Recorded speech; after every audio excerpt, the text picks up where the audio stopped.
দণ্ডবত রাজবংশী চমকিস কিচেনে তোমরাগুলা সকাকে স্বাগত। আবারও চলে আসলাম নয় একটা রেসিপি নিয়ে। তো আজকে আমি তোমরাগুলার নগর শেয়ার করি কাঁচা টমেটো আর সজনা ডাঁটা দিয়ে ডালের রেসিপি, মসুর ডালের রেসিপি। তাই ভিডিওটা শুরু থেকে শেষ পর্যন্ত সম্পূর্ণ ভিডিওটা দেখিবেন। ওখানে আগে কড়াই বসে দিয়েছুম, কড়াই দিয়েছুম জল আর দিয়ে দিলাম ধুইয়া রাখা মসুরি ডাল। খুব ভালো মতন ডালটা সিদ্ধ হতে থাক, ততক্ষণ মই এদি বাকি উপকরণগুলো কাটিয়ে নিম। তো এটি মই নিয়েছুম সজনা ডাঁটা আর একটা কাঁচা টমেটো, খুব ভালো মতন করিয়া কাটিয়ে নিম।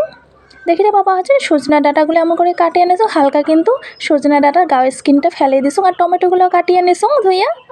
আর ডালটাও এদি সিদ্ধ হয়ে গেছে, ডালটা খুবই ভালো ছিল, খুব তাড়াতাড়ি সিদ্ধ হয়ে গেছে। ঘুটুনি কিন্তু না দিলেও চলিবে। তো এটি দিয়ে দিব আজ স্বাদ মতো লবণ আর স্বাদ মতো হলুদের গুঁড়া। ডালটা খুবই ভালো সিদ্ধ হয়ে গেছে, ঘুটুনি কিন্তু না দিলেও হলে হয়, তবু অল্পখানা দিয়ে দিবা আরও মুলায়ম হবে, আরও ডালটা গ্রেভিটা ভালো হবে, সেই জন্য অল্পখানা ঘুটুনি দিয়ে দিলাম। ডালটা সেদ্ধ হওয়ার পর কিন্তু লবণ হলুদ দিয়ে আমি ঘুটুনি দিয়ে দিলাম।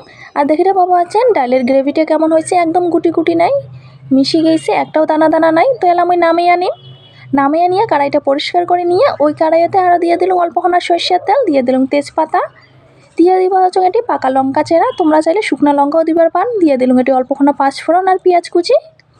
হালকা করিয়া তেলানিটা ভাজিয়ে নিই। তেলানিটা হালকা করে ভাজা হয়ে গেলে এটি যে কাটিয়ে রাখছুন টমেটো আর সজনে ডাঁটাগুলো, ওগুলো মই দিয়ে দিলাম। দিয়ে দিবা হচ্ছে এটি সামান্য পরিমাণে লবণ আর দিয়ে দিলাম সামান্য পরিমাণে হলুদের গুঁড়া। খুব ভালো মতন করে মিশিয়ে অল্পখানা ভাজিয়ে নিই। বেশিক্ষণ না হয় 2 মিনিট থেকে 2.5 মিনিটের মতো মই ভাজিয়ে নিছো সজনে ডাঁটা আর টমেটোগুলা। এলা মই দিয়ে দিম এটি ডালগুলা সেদ্ধ করে রাখছুন লবণ হলুদ দিয়ে, ওই ডালটা মই দিয়ে দিলাম। ডালটা মোটামুটি 5 থেকে 6 মিনিটের মতো খুব ভালো মতন জাল করিয়ে নিম।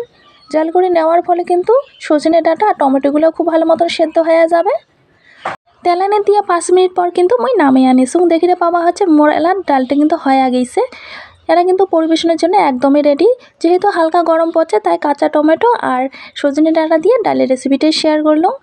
তো আজকের মতো ভিডিওটা এই পর্যন্ত। সকাকে অনেক অনেক ধন্যবাদ সম্পূর্ণ ভিডিওটা দেখার জন্যে।